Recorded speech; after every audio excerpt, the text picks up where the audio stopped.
I never thought a January morning in Asheville, North Carolina would turn into a legal battlefield. But when I opened my mailbox to find a bright orange violation notice from the HOA, I knew my peaceful mountain life was about to get complicated. The paper felt heavy in my hands as I read it twice, then 3 times, certain I was misunderstanding something fundamental about reality. Violation of Community Standards Section 14.7, Unsightly yard damage caused by recreational winter activities. Fine, $250. Additional daily penalties of $50 will accrue until remediation is complete. Below that, someone had attached a photograph of my backyard, specifically the gentle slope that ran from my deck down to the tree line. In the photo, you could clearly see sled tracks crisscrossing the snowy hill, evidence of the previous weekend when my nephew had visited. I stood there in my driveway, my breath forming clouds in the cold air, and felt my blood pressure rising. I had moved to the Ridgemont Hills development specifically because the lots were large, the mountain views were spectacular, and the sales agent had assured me the HOA was very reasonable and barely noticeable. That had been 18 months ago, and for the most part, it had been true. I paid my dues quarterly, kept my lawn maintained, and painted my shutters an approved shade of forest green. I was Isaac Wheeler, a software engineer who worked from home and bothered absolutely nobody. The sled tracks were from my 8-year-old nephew, Marcus, who had spent the weekend with me while his parents dealt with a family emergency in Charlotte. The kid had been going through a rough time, and seeing him laugh as he zoomed down that hill on the old-fashioned, wooden sled I had bought from a local craftsman had been worth every penny. We had spent hours out there, me trudging back up the slope while he squealed with delight on each run down. The snow had been perfect, the weather clear and crisp, and for those few hours, I had felt like I was actually making a difference in the kid's life.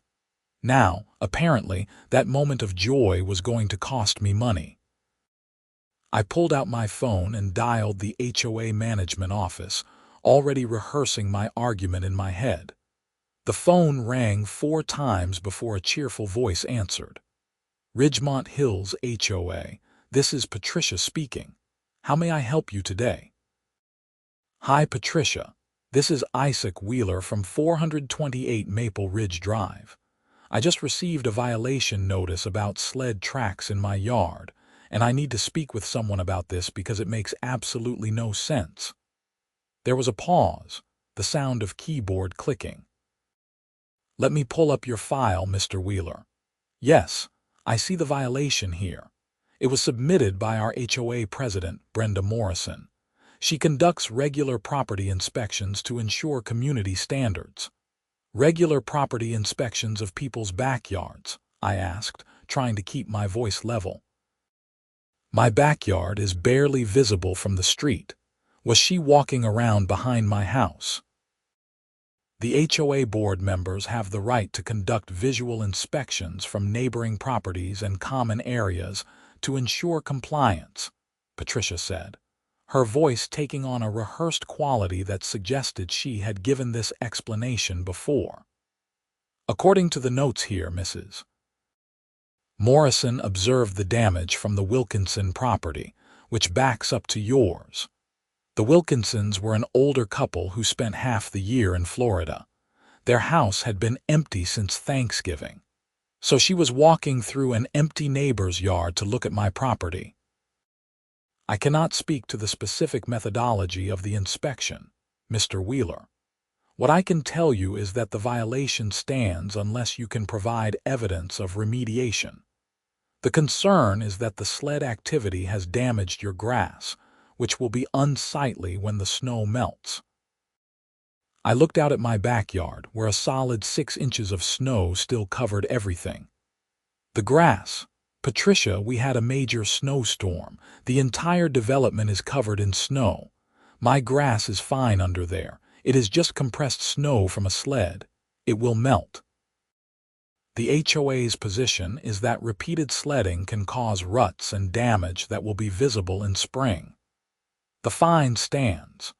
You can appeal to the board at the next meeting, which is scheduled for February 10th. However, the fine and any additional penalties will continue to accrue until that time unless you provide evidence of remediation. How exactly do I remediate snow being compressed by a sled? I was no longer trying to keep the frustration out of my voice.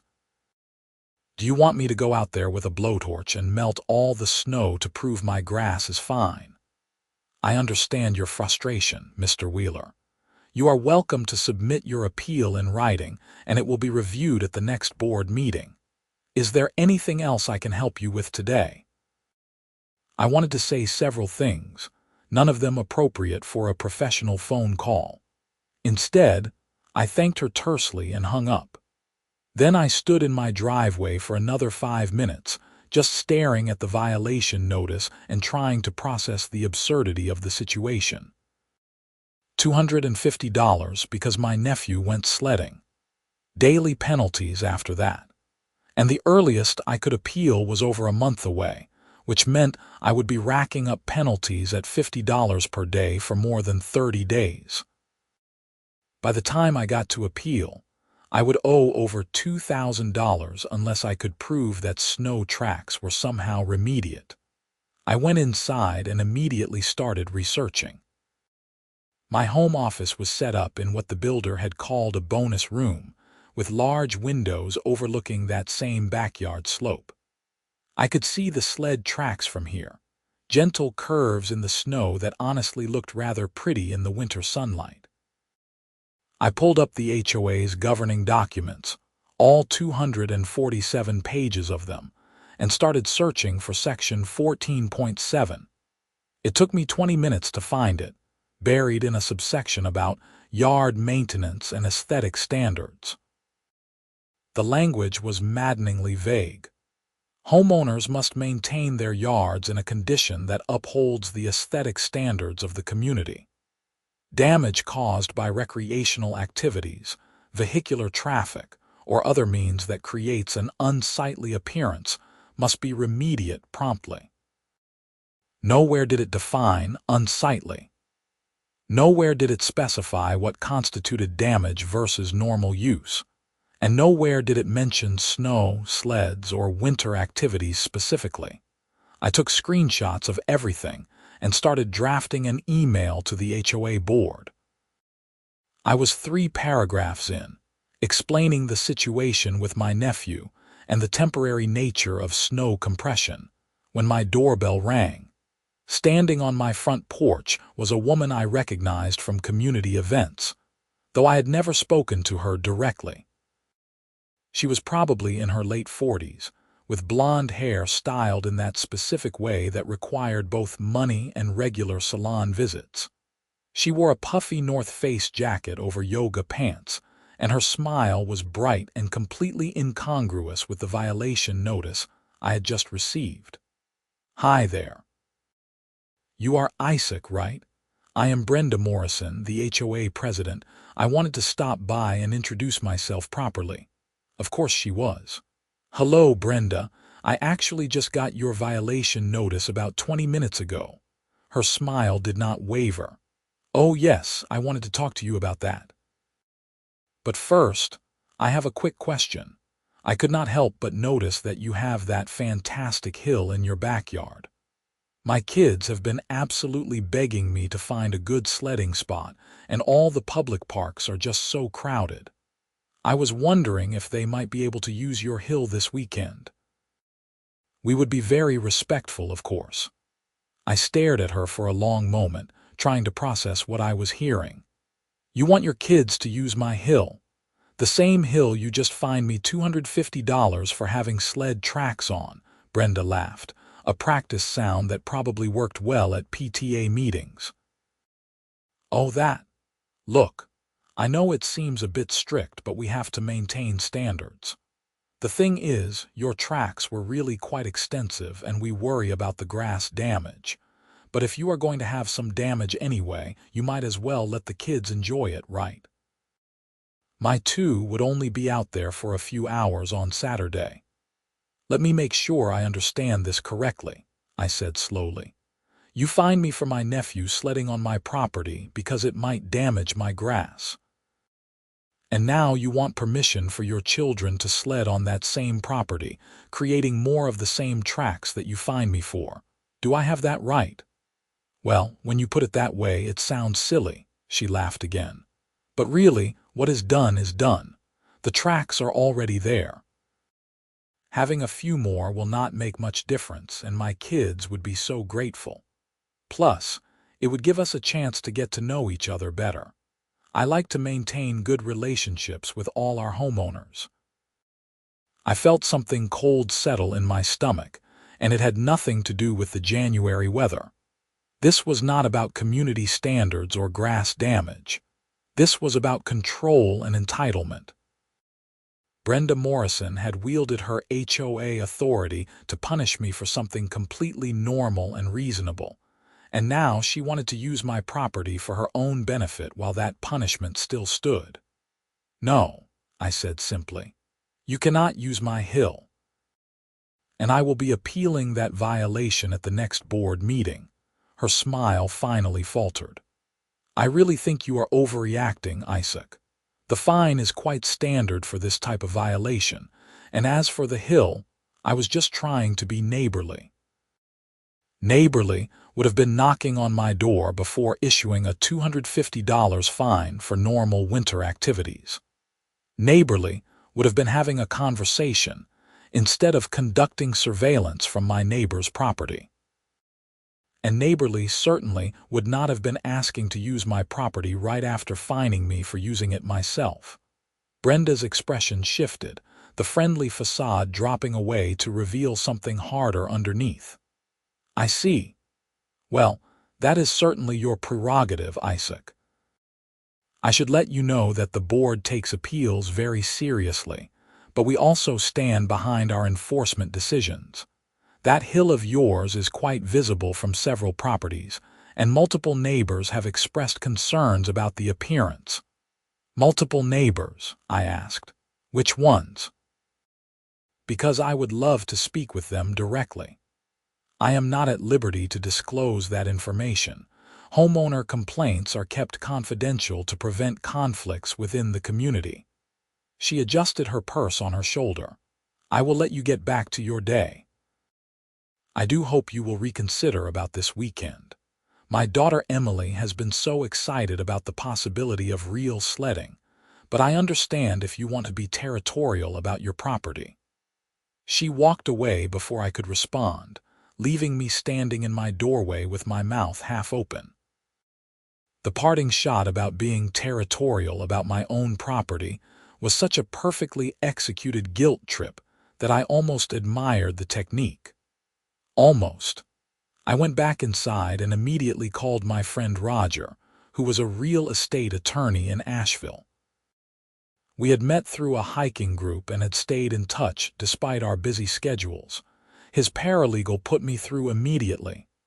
Isaac, how is the mountain life treating you? Roger, I need some advice. My HOA just fined me for having sled tracks in my backyard, and then the president showed up at my door asking if her kids could use my hill this weekend. Please tell me this is as insane as I think it is. There was a long pause. Walk me through the whole thing from the beginning.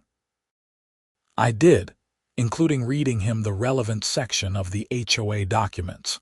When I finished, Roger was quiet for another moment before responding. Okay, so the good news is that their case is incredibly weak. The language in that section is so vague that it likely would not hold up if you took this to arbitration or court. Snow compression from sledding is not yard damage in any meaningful legal sense, and enforcing aesthetic standards on a backyard that is barely visible from other properties is a stretch at best. And the bad news? The bad news is that fighting this will cost you more in legal fees than just paying the fine, unless you want to make a point. Also, HOA boards have a lot of discretion in how they enforce their rules, and if you make an enemy of the president, she can make your life very difficult in small ways that are hard to fight. Selective enforcement, nitpicky violations, delays on any requests you make for modifications. It is death by 1,000 cuts. So I should just pay it and let her walk all over me. I did not say that. I am saying you need to be strategic. Go to that board meeting in February with documentation.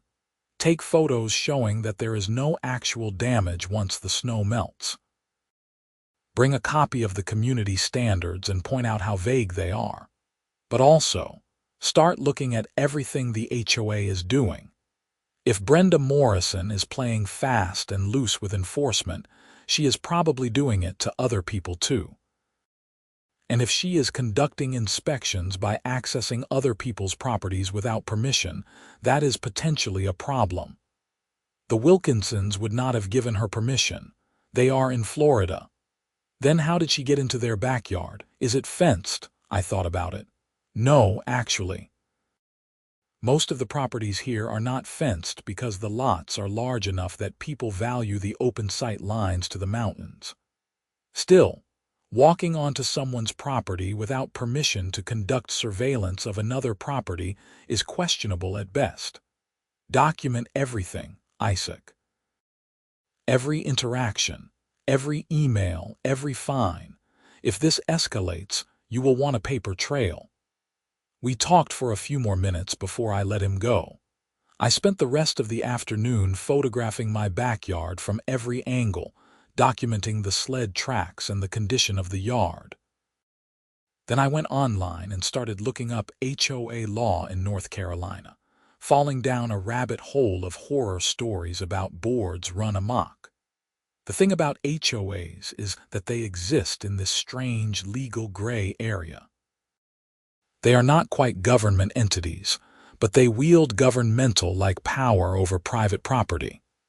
They can fine you, place liens on your home, and even foreclose if you do not pay. But they are also private organizations, often run by volunteers who have little to no training in property law management or fair enforcement. It is a recipe for abuse of power, and the more I read, the more I realized how common that abuse was. By the time Friday rolled around, I had not heard anything more from Brenda or the HOA office. I was hoping that maybe she had reconsidered the fine, or at least would be willing to have a reasonable conversation. That hope died when I checked my mailbox Friday evening and found a second violation notice. This one was for my trash cans being visible from the street. According to Section 9.3 of the Community Standards, trash receptacles had to be stored out of sight except on collection days. The photograph attached showed my 2 trash cans sitting on the side of my house, partially visible from the road if you really looked for them. Fine, $150. Additional penalties of $30 per day until remediate. I looked at the date on the photograph. It had been taken on Thursday, the day after Brenda had visited my house. The day after I had refused to let her kids use my hill. This was retaliation, pure and simple. I took a photo of my trash cans, then immediately moved them to my garage. Then I sat down and wrote a detailed email to the entire HOA board, not just Patricia at the management office. I explained both violations, pointed out the timing, and formally requested that both fines be rescinded. I kept my tone professional but firm, and I copied Roger on the email just in case. The response came Monday morning, not from Brenda but from another board member named Keith Patterson. Dear Mr. Wheeler, thank you for your email. The board has reviewed your concerns and finds that both violations were issued appropriately according to community standards. The trash can violation is straightforward, as your receptacles were visible from the street outside of collection hours. As you have remediated this violation, The fine stands at $150 with no additional penalties.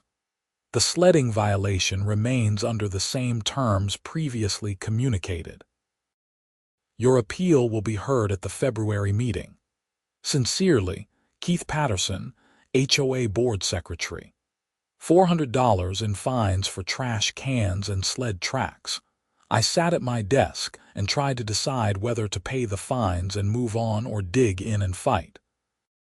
The reasonable part of my brain said to pay up, let it go, and just avoid future violations.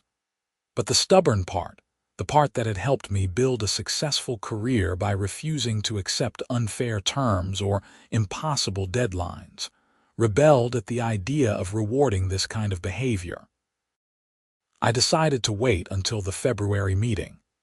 In the meantime, I would document everything and see if Brenda made any more moves. She did. The following weekend, I looked out my back window and saw two kids sledding on my hill. They were young, maybe 7 and 9, and they were having a blast on the fresh snow that had fallen overnight. For a moment, I just watched them, torn between anger and the simple joy of seeing kids play. Then I saw Brenda Morrison walk into view, carrying 2 thermoses and wearing the same North Face jacket. I was out my back door in seconds, not even bothering to put on a coat over my sweater. "Excuse me, what are you doing on my property?" Brenda turned, and her expression was one of calculated innocence. "Oh, Isaac, I am sorry. I thought since you were not home you would not mind. The kids were so disappointed last weekend, and the snow is just perfect today." "How do you know I was not home? And more importantly, how is that relevant? You do not have permission to be on my property." "The driveway was empty, so I assumed you had gone out, and really it is just sledding. You are being awfully uptight about this." Her kids had stopped sledding and were standing awkwardly at the bottom of the hill, clearly sensing the tension. I felt bad for them, but not bad enough to let this slide. "Brenda, you need to leave. Right now. You are trespassing on my property and you do not have permission to be here. Your kids need to leave too." "Trespassing? That is a bit dramatic, do not you think? We are not hurting anything. You issued me a fine for hurting something by sledding on this exact hill. So either sledding causes damage, in which case you are damaging my property right now, or it does not cause damage, in which case your fine was baseless. Which is it?" I could see the calculation in her eyes as she weighed her options. Finally, she called to her kids. "Emily, Jacob, come on. We are leaving. Mr. Wheeler does not want to share." The kids trudged up the hill, disappointment clear on their faces. The older one, Emily, looked at me with the kind of wounded expression that kids master early in life. "Why are you being so mean? We were not hurting anything." "Emily, that is enough," Brenda said, but her tone made it clear she was pleased with the comment. She took each child by the hand and led them around the side of my house toward the street, where I could now see their car parked in my driveway. I followed them, my feet getting soaked in the snow since I had not bothered with boots. "Brenda, do not come onto my property again without permission. I am serious about this." She loaded her kids into her Lexus SUV, taking her time, then turned back to me with that practiced smile. "You know, Isaac, you are making this much harder than it needs to be. I'm trying to build a friendly community here, but you seem determined to be hostile. That is your choice, of course, but I think you will find that attitude has consequences." She drove away before I could respond, leaving me standing in my snowy driveway in wet socks, shaking with anger. I went back inside and immediately called the non-emergency police line. The dispatcher listened to my story, then connected me with an officer who was even less helpful. "So did they damage anything on your property, sir?" "No, but that is not the point. They were trespassing." "And did you ask them to leave?" "Yes, and they left." "Then the situation has been resolved." If they come back after you have explicitly told them not to, that would be criminal trespass and you could file charges. But for a first incident like this, especially involving kids sledding, we typically would not pursue anything. Even though the person trespassing is the head of my HOA, who has been fining me for violations while committing the same acts herself. That is a civil matter between you and your HOA, sir.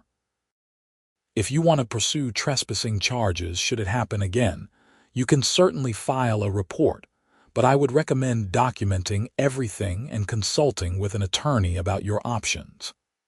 I thanked him and hung up, feeling frustrated but not surprised.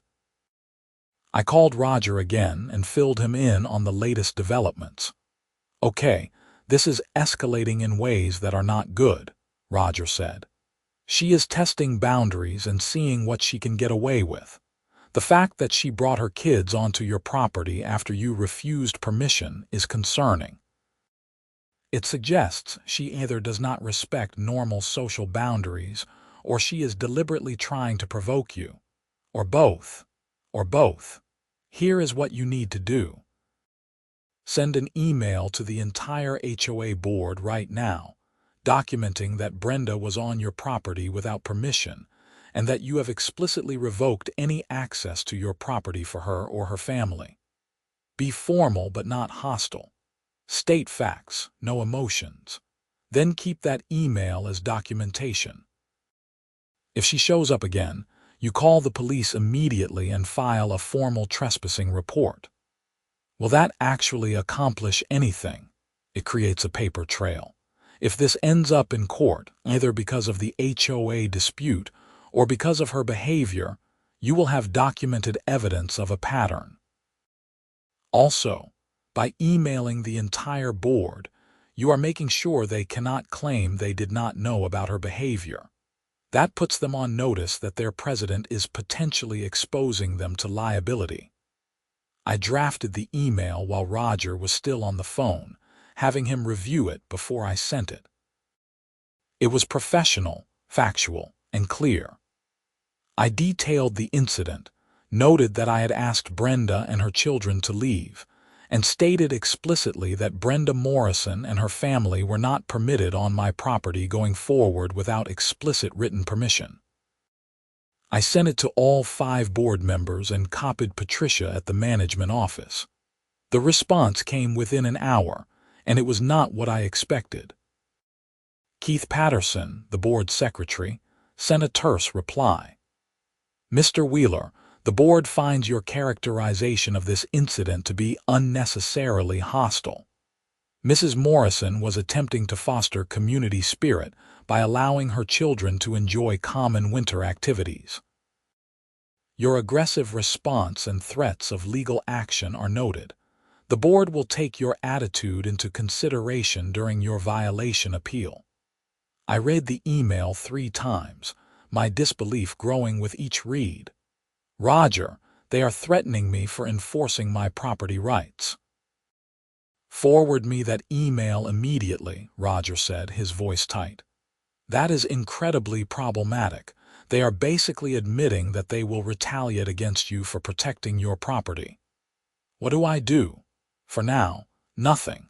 Let them dig their hole deeper, keep documenting everything.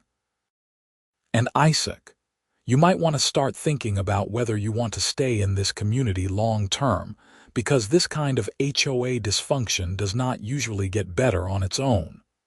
But I loved my house.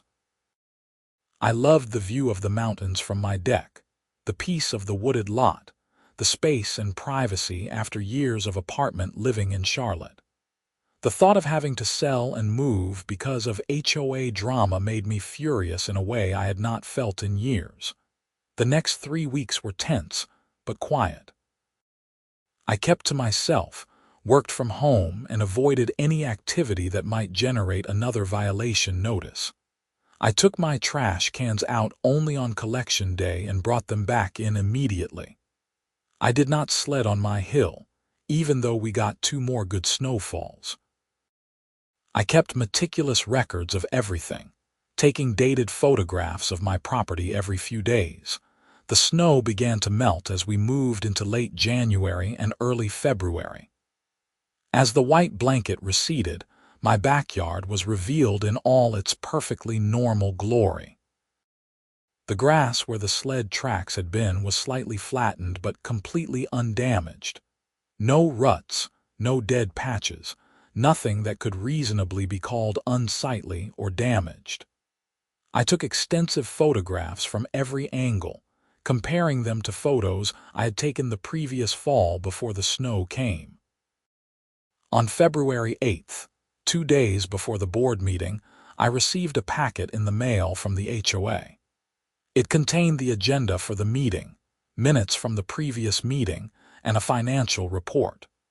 Buried in the middle was a section titled Homeowner Appeals with my name listed. Next to it was a note: Appeal of violations issued 1/13 and 1/18. Board recommendation: deny appeal.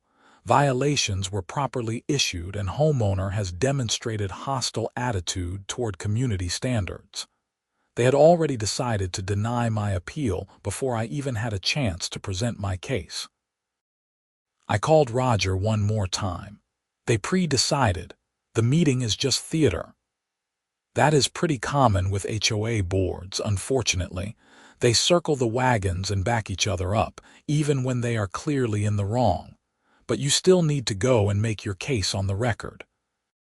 Bring all your documentation, photographs, everything. Be calm, be professional, and make them deny you while you have evidence right in front of them. And then what? Then we talk about whether you want to pursue formal legal action. North Carolina has specific laws about HOA governance, and there are potential claims here for selective enforcement, retaliation, and possibly abuse of authority. But litigation is expensive and time-consuming, Isaac.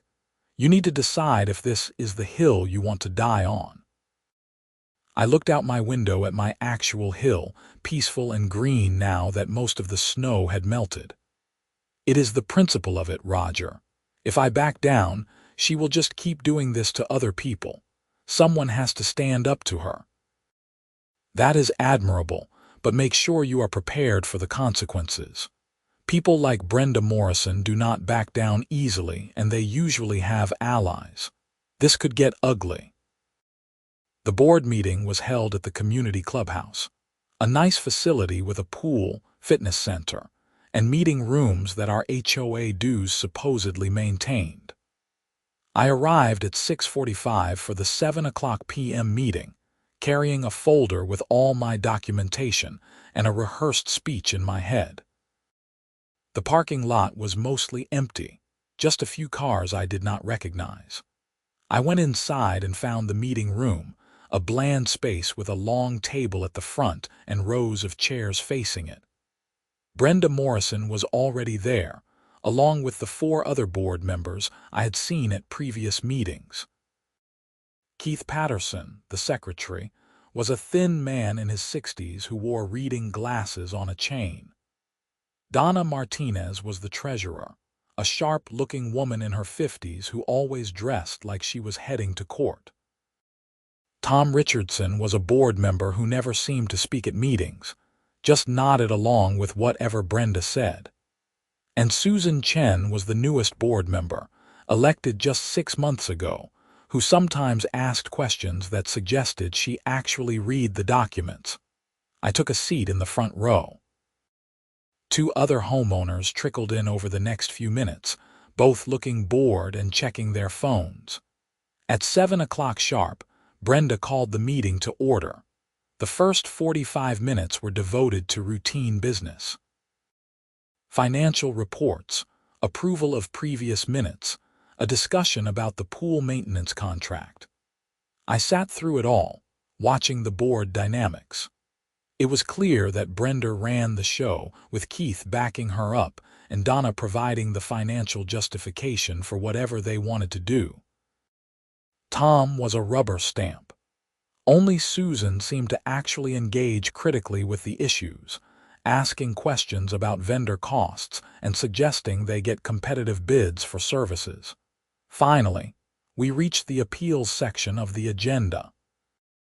Brenda smiled at me, the same practiced expression she had worn on my doorstep. "Mr. Wheeler, thank you for joining us tonight. We have reviewed your appeal of 2 violations issued in January. Would you like to present your case?" I stood up, folder in hand. "Yes, thank you. I am appealing both the violation for sled tracks in my backyard and the violation for trash invisibility. I believe both were improperly issued and represent selective enforcement of vague standards." I walked them through the sled track violation first, passing around photographs showing my backyard before the snow, during the snow with the tracks visible, and after the snow melted. As you can see, there was no damage to my grass whatsoever. Normal sledding on snow does not harm grass. The snow compresses but then melts and the grass springs back. This is basic science and common sense. "The issue is not just damage," Brenda interrupted. "It is the aesthetic impact. Multiple neighbors complained about the appearance of your yard." "Which neighbors?" I asked. "I would like to know specifically who complained so I can address their concerns directly. As I have told you before, we keep complaints confidential. But how can I address a complaint if I do not know who made it or what their specific concern was? And furthermore, how can I be sure these complaints actually exist?" The room went very quiet. Keith cleared his throat. "Mr. Wheeler, are you suggesting that our board president is lying about receiving complaints?" "I am suggesting that, without any evidence that complaints were made, I have no way to verify them or respond to them. And I find it suspicious that these complaints allegedly exist for normal winter activity that dozens of families in this development engage in." Susan Chen spoke up for the first time. "I think that is a fair point, actually. Brenda, do we have documentation of the complaints, emails or phone records?" Brenda's smile tightened. "I received verbal complaints from neighbors I spoke with during my routine inspections. I do not document every casual conversation. But you documented the violation and took photographs," I pointed out. "So clearly, documentation is important to you. Why not document the complaints that justify the violations?" "This is getting off track," Keith said. "Mr. Wheeler, the board has discretion to enforce community standards based on visual inspections. Complaints from neighbors are just one factor we consider." "Fine. Then let us talk about the visual inspection. You accessed my neighbor's property without their permission to photograph my backyard. The Wilkinsons are in Florida and have been since November. Did you get their permission to walk onto their property?" Brenda shifted in her seat. "The inspection was conducted from common areas and publicly visible locations." "That is not what your office told me. I was specifically told the photos were taken from the Wilkinson property." I saw Donna and Keith exchange a glance. This was news to them. Susan was leaning forward now, her attention fully engaged. "I may have briefly stepped onto their property to get a clear sight line," Brenda said. "It is adjacent to a common area path, and I needed to verify the extent of the damage." "So you did access private property without permission to conduct surveillance of my property. Is that standard procedure for the HOA? This is ridiculous." Tom Richardson spoke for the first time, his voice annoyed. "You are making a mountain out of a molehill here. You got fined for messing up your yard and having trash cans out. Just pay the fines and follow the rules like everyone else." "I am happy to follow rules that are fairly and consistently enforced," I said. "But I do not believe that is what is happening here." Case in point. A week after I was fined for sled tracks, Mrs. Morrison brought her own children onto my property without permission so they could sled on the exact same hill I was fined for using. If sledding causes unsightly damage, why would she want her kids to damage my property? The room went silent again, but this time the quality of the silence was different. Donna was staring at Brenda with a frown. Susan had her phone out and was taking notes. "I did no such thing," Brenda said, but her voice lacked conviction. "You did not come onto my property on January 21st with your children Emily and Jacob and sled on my hill without permission. That was a misunderstanding. I thought you would not mind. After I had explicitly refused permission the previous weekend. And after you had fined me for the same activity." I pulled out my folder and extracted a printout of the email I had sent to the board. "I documented the incident and sent this email to all of you on January 21st, detailing what happened and revoking any permission for Mrs. Morrison to access my property. I received a response from Mr. Patterson stating that my aggressive response would be taken into consideration during this appeal." I handed copies of the email exchange to each board member. Susan read hers quickly, then looked up at Keith. "You told him we would hold his complaint against him in the appeal process. Keith, that is retaliation." "That is not how I meant it," Keith said defensively. "But that is how you wrote it," Susan shot back. She turned to me. "Mr. Wheeler, I apologize. This is not how our board should operate." Brenda tried to regain control of the meeting. "This has gotten completely out of hand. Mr. Wheeler, we understand you are upset, but the violations stand. The board will take your appeal under advisement and vote after you have left the room." "I would like to address the trash can violation as well," I said. "There is nothing to address. Your trash cans were visible from the street. You remediate the violation. The fine stands. The trash cans were barely visible and only from certain angles. I have photos showing that at least 6 other properties on my street have trash cans that are more visible than mine were. Are you fining all of them as well?" I pulled out more photographs, these ones showing my neighbors' properties. I had spent several hours driving around the development documenting every trash can, mailbox, and yard decoration I could find. The evidence was damning. The enforcement of community standards was wildly inconsistent. Donna took the photos and flipped through them slowly. These were all taken recently, within the past 2 weeks. Every single one of these properties has visible trash cans. Some have had them visible for months. I have photos from different dates showing the same violations, yet none of them have been fined. "This is selective enforcement," Susan said. "We cannot fine one homeowner for something that we allow everyone else to do. We enforce violations when they are brought to our attention," Brenda said, but she was losing the room now. Even Tom was looking uncomfortable. "Then your enforcement is reactive and inconsistent, which is exactly the problem," I said. "Mrs. Morrison has been targeting me specifically since I refused to let her children use my property. First the sled track fine, which was baseless. Then the trash can fine the very next day, even though my cans were less visible than dozens of others in the community. Then she trespassed on my property with her children. This is not about community standards. This is personal retaliation." "That is a serious accusation," Keith said. "And I can back it up. The timeline speaks for itself." I laid out one final document, a simple chart I had created showing the dates of each incident. It was visual, clear, and damning. Susan picked it up and studied it, then passed it to Donna. They both looked at Brenda, who was no longer smiling. "I move that we rescind both violations," Susan said. "This enforcement was clearly improper." "I second that motion," Donna said immediately.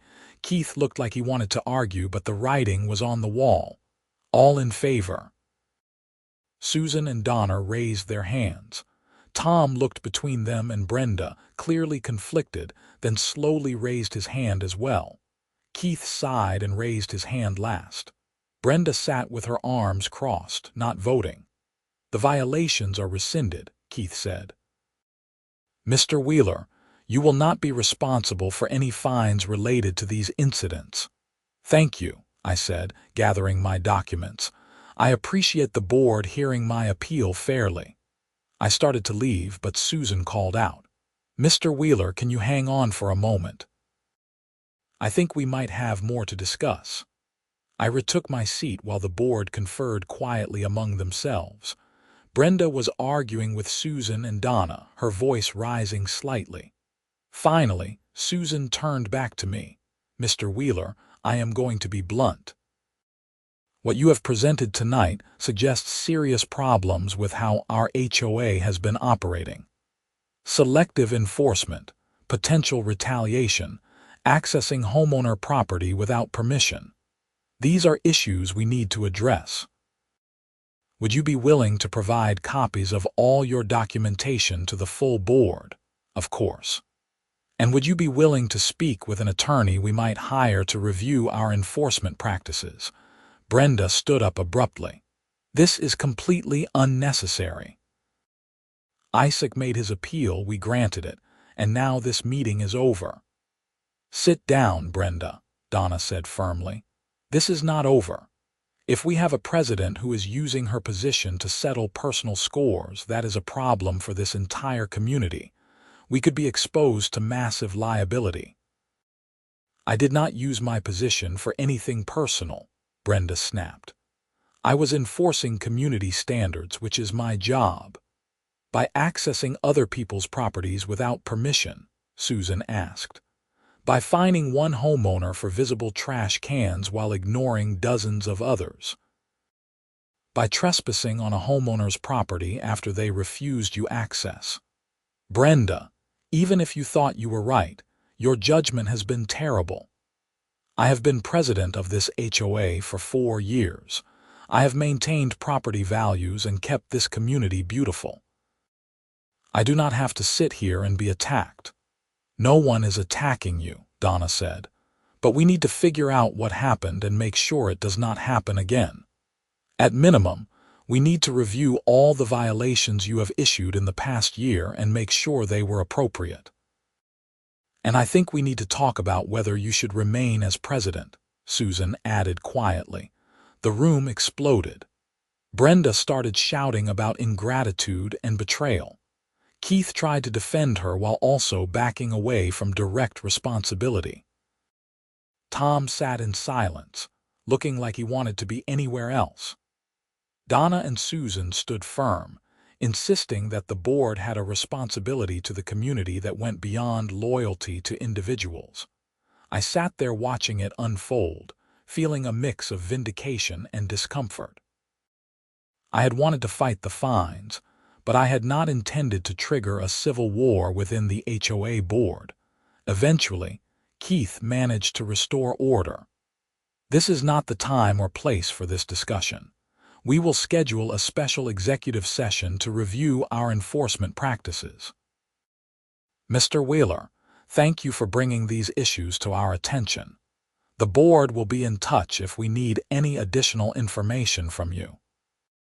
I took that as my dismissal and left, walking out into the cold February night feeling like I had just survived a storm, but knowing another one might be building.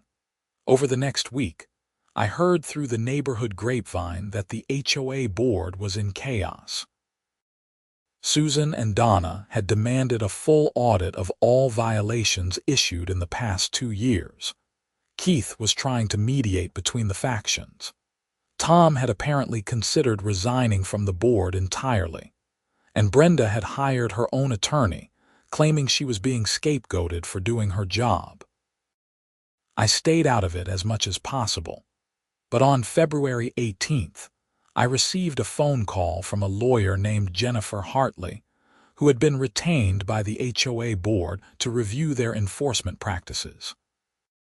She was professional, thorough, and asked me to walk her through everything that had happened, including providing copies of all my documentation. Mr. Wheeler, I want to be upfront with you, she said near the end of our call. What I am seeing here goes beyond just your situation. The board has found evidence of significant irregularities in how Mrs. Morrison was running the HOA. Selective enforcement is just the tip of the iceberg. There are questions about financial irregularities, unauthorized expenditures, and possible violations of North Carolina HOA statutes. How bad are we talking? Bad enough that the board is considering removing her as president and potentially pursuing legal action to recover funds. I cannot give you specifics, but I wanted you to know that your willingness to stand up and fight this has uncovered something much larger. 2 weeks later, I received a formal letter from the HOA board. Brenda Morrison had been removed as president effective immediately. Susan Chen had been appointed interim president. All violations issued by Brenda Morrison in the past 18 months were being reviewed for potential rescission. And the board was implementing new policies for enforcement, including requirements for photographic evidence, documentation of complaints, and approval by at least 2 board members before any fine over $100 could be issued. The letter also included an apology for how I had been treated and a refund check for the $150 I had paid for the trash can violation before I decided to appeal. I stood in my driveway reading the letter, feeling a complicated mix of satisfaction and exhaustion. I had won, but it had taken weeks of stress, documentation, and confrontation. The neighborhood was divided now, with some people grateful that the HOA was being reformed and others angry that I had caused trouble and gotten Brenda removed. A week after that, I got a knock on my door. It was Susan Chen, holding a folder and looking tired. "Hi, Isaac. Do you have a few minutes?" I invited her in and made coffee while she laid out papers on my kitchen table. "I wanted to give you an update on what we found," she said. "And I wanted to do it in person because you deserve to know the full story." What she told me over the next hour was worse than I had imagined. Brenda Morrison had been using the HOA as her personal fiefdom. She had issued over 60 violations in the past 18 months, most of them highly questionable. She had been collecting fines and, in several cases, keeping partial payments for herself, claiming they were administrative fees that were not reflected in the HOA budget. She had hired her brother-in-law's company for maintenance work at inflated prices and received kickbacks. And she had been using HOA funds to pay for personal expenses, including the portion of her cell phone bill she claimed was for HOA business and monthly inspection trips that appeared to be personal errands. We are talking about approximately $15,000 in misappropriated funds over 2 years, Susan said. The board has filed a complaint with the district attorney's office. There is likely going to be a criminal investigation. I sat back in my chair, stunned.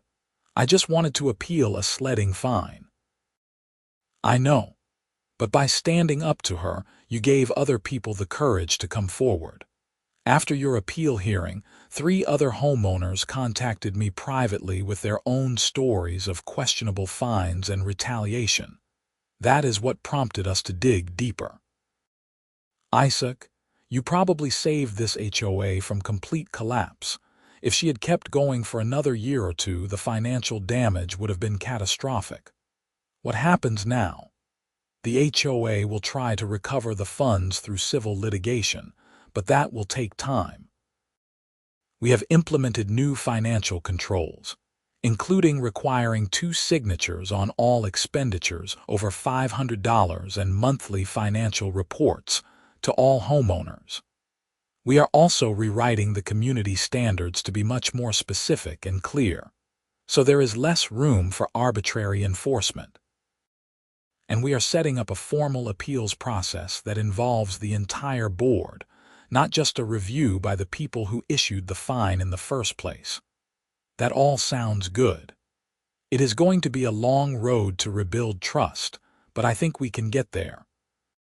And Isaac, I want to personally apologize for how you were treated. When I joined the board 6 months ago, I thought I was just helping my community. I did not realize Brenda was running things the way she was. I should have paid more attention earlier. You could not have known. Maybe. But I am going to make sure it does not happen again. We are recruiting new board members and setting term limits. No one should be able to build a personal kingdom out of an HOA. She left a little while later, and I spent the evening looking out at my backyard hill, now mostly clear of snow and showing the first hints of spring growth. The grass was perfect, no ruts or damage, just like I had known it would be. Over the following months, the legal situation developed slowly. The district attorney's office did open an investigation into Brenda Morrison's conduct. In April, she was charged with embezzlement and fraud. The amounts were significant enough to be felony charges. Her attorney tried to argue that she had made accounting errors and never intended to take money improperly, but the paper trail was too clear. She had been systematically diverting HOA funds for personal use. In July, she pleaded guilty to reduced charges in exchange for making full restitution and serving probation. She was required to pay back $14,200 to the HOA, plus legal fees and court costs. She was also permanently banned from serving on any HOA board in North Carolina. By that time, the community had started to heal. Susan Chen had been formally elected president, running unopposed. 2 new board members had joined, both of them homeowners who had been victims of Brenda's selective enforcement. The new board was transparent, responsive, and actually focused on maintaining common areas and property values rather than nitpicking individual homeowners. I received a formal apology from the board at the June meeting, read aloud into the minutes, and sent to every homeowner in the development. It acknowledged that I had been wrongly targeted and that my willingness to fight back had exposed serious corruption. Several neighbors approached me afterward to thank me, though a few still gave me cold looks, apparently of the opinion that I should have just paid the fines and kept quiet. The strangest moment came in August, when I found a letter in my mailbox with no return address. Inside was a handwritten note from Brenda. Isaac, I know you probably do not want to hear from me, but I wanted to apologize. I was wrong about the fines, and I was wrong to treat you the way I did. I let the power go to my head, and I made terrible choices. I have lost my position, my reputation, and nearly destroyed my family's finances. I am not asking for forgiveness, but I wanted you to know that I recognize what I did was wrong. I hope you can find peace in your home. Brenda. I read it twice, trying to decide how I felt. There was no forgiveness address, no way to respond. It was just a statement, an acknowledgement. I folded it up and put it in the folder with all my other documentation from the HOA saga, then filed it away in my office cabinet. By September, life had returned to normal. I worked from home, enjoyed my mountain views, and actually started to appreciate the HOA again now that it was functioning properly. The common areas were well maintained, the pool was clean, and the newsletter actually contained useful information instead of thinly veiled threats about violations. On the first real snow day of the season in late November, I looked out at my backyard hill and made a decision. I called my sister in Charlotte. Hey, is Marcus available this weekend? I was thinking he might want to come up for some sledding. He would love that. He has not stopped talking about your hill since last year. Are you sure it is okay? Yeah, I am sure. And hey, tell him to bring a friend if he wants. I've got a great hill, and it seems wrong not to use it. That Saturday, Marcus showed up with his best friend Dylan, and the 2 8-year-olds spent hours racing down my hill on sleds while I made hot chocolate and took photos. At one point, I noticed Susan Chen walking past on the common area trail behind my property. She waved, smiled, and gave me a thumbs up. No violation notices appeared in my mailbox. No one measured the snow compression or worried about grass damage. It was just kids sledding on a hill, the way it was supposed to be. I stood on my deck, watching Marcus and Dylan laugh and tumble through the snow, and felt something settle in my chest. This was why I had fought. Not just for myself, but for the principle that an HOA should serve the community, not control it. That rules should be fair and consistently enforced, not weapons for petty tyrants. That standing up to abuse of power matters, even when it is easier to just pay the fine and move on. The sun was setting behind the mountains, painting the snow pink and gold. Marcus came running up, his cheeks flushed and his eyes bright. "Uncle Isaac, this is the best day ever. Can we come back next weekend?" "Anytime, buddy, anytime." I meant it. My hill was open to family, to friends, to anyone who wanted to enjoy winter the way it should be enjoyed. And if that created sled tracks in the snow, so be it. They would melt, the grass would spring back, and life would go on. Because some things are worth fighting for, even if it is just the right to let a kid go sledding in your backyard without fear of retribution. Especially that. The HOA saga had taught me something important about power, community, and the importance of standing up for what is right even when it is inconvenient. It had cost me time, stress, and energy. But it had also connected me more deeply to my community, to the neighbors who had thanked me for speaking up, and to the new board members who were working to make the HOA something better. As winter deepened and more snow fell, my hill became an unofficial gathering spot for families in the neighborhood. Susan had put out the word that I did not mind visitors, and several families with young kids started asking permission to use the slope. I said yes to all of them, with just one condition. Everyone had to be respectful of the property and take their trash with them. It became a thing. Saturday mornings would find me looking out my window at a half-dozen kids, sledding while their parents drank coffee from thermoses and chatted at the top of the hill. Someone started bringing donuts to share. Another family brought a portable fire pit, and we started doing evening sledding with s'mores afterward. The hill that had been the center of so much conflict became a place of community and joy. And every time I watched kids laugh and play there, I remembered Brenda Morrison's face when she had demanded that her children be allowed to use it after fining me for the same activity. The irony was not lost on me. In December, the HOA held its annual holiday party at the clubhouse. I almost did not go, remembering the contentious board meetings and the stress of the previous year. But Susan personally called and encouraged me to attend, so I went. The transformation was remarkable. The event was well organized, genuinely festive, and focused on bringing people together rather than enforcing rules. Susan gave a short speech thanking everyone for their patience during the transition and promising continued transparency and fairness from the board. Then she did something I did not expect. She called me up to the front of the room. "Most of you know Isaac Wheeler," she said, gesturing to me. "What you might not know is that Isaac is the reason this HOA is functioning properly again." When he stood up to unfair enforcement and refused to be bullied, he set in motion a series of changes that have made this a better community for everyone. "Isaac, on behalf of the board and all the homeowners here, thank you." The room erupted in applause. I felt my face flush as people clapped and nodded.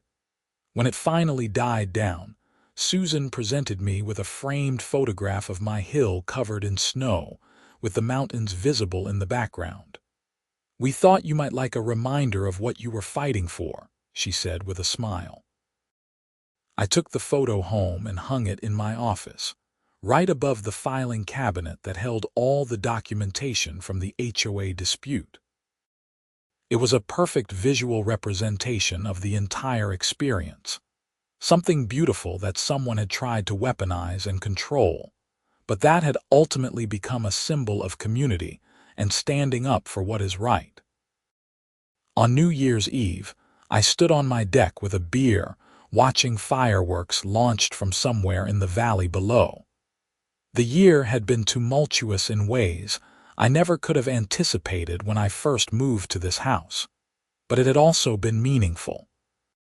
I had learned that I was capable of standing up to institutional power, that documentation and persistence could overcome unfairness, and that communities could heal and improve when good people were willing to do the work. My phone buzzed with a text from Roger. "Happy New Year. Any more HOA drama, or are you living the quiet mountain life now?" I typed back. "All quiet. New board is great. Kids are sledding on my hill without legal consequences. Living the dream." "You earned it," he replied. "Enjoy the peace." I intended to. As I stood there in the cold mountain air, looking at my backyard where the snow glowed silver under the moonlight, I felt grateful for everything that had happened, even the difficult parts. The HOA situation had forced me out of my comfortable isolation and made me engage with my community in ways I had been avoiding. It had connected me with neighbors, given me a purpose beyond work, and taught me that sometimes the right fight is worth having. The sled tracks in my yard, that simple evidence of a child's joy, had been the catalyst for exposing corruption and reforming a broken system. That seemed like a fair trade for a few weeks of stress and documentation. As midnight approached and the new year arrived, I raised my beer to the mountains, to my hill, to the community that had found a better path forward. And I made a silent promise to myself. If I ever saw someone else being treated unfairly by those in power, I would not stay silent. I would stand up, speak out, and fight back, because that is what community really means. Not rules and fines and surveillance, but people looking out for each other and refusing to let bullies win. The fireworks reached their crescendo, painting the sky in brilliant colors. Down in the valley, I could hear the faint sounds of celebrations. On my hill, the snow lay peaceful and pristine, ready for another season of joy, laughter, and the simple pleasure of children at play. It had been one hell of a year, but standing there in that moment, I would not have changed any of it. Sometimes you have to fight for the things that matter, even if those things seem small to everyone else. A kid's laughter on a winter day, the principle of fair treatment, the right to use your own property without arbitrary punishment. These things had mattered enough to fight for. And in fighting, I had discovered something about myself, about my community, and about the power that ordinary people have when they refuse to be pushed around. As the new year began, I went back inside to warmth and light, leaving the silent snow and the dark mountains behind. But I knew I would be out there again soon, maybe with Marcus, maybe with the neighborhood kids, maybe just by myself. Because that hill was not just a piece of property anymore.